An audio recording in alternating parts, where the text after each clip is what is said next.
So, okay guys, let's do this naman. How to find x and y intercept and graph the function. So, ito yung given natin. Y is equals to 3x plus 3. So, naka-linear equation, slope-intercept form. So, ito yan. So, y is equals to mx plus b.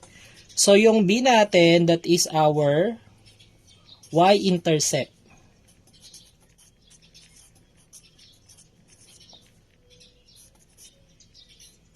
Then, yung m natin, that is our slope. Yung katabi ng x. Okay. So ibig sabihin, meron na tayong value na y-intercept. So, ang value ng y-intercept natin is 3. So, that is 0 and 3. Kasi ito yung x and y natin. So, ang hahanapin na lang natin is the x-intercept.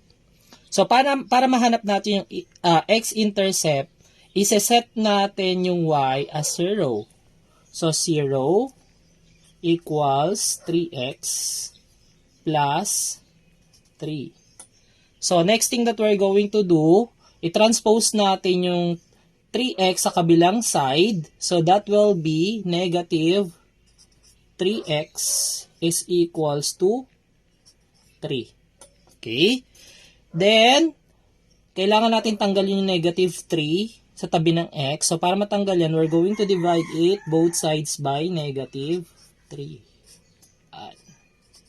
So, negative 3 and negative 3, that will be cancel. X yung matitira. So, 3 divided by negative 3 is negative 1. So, meron na tayong x-intercept.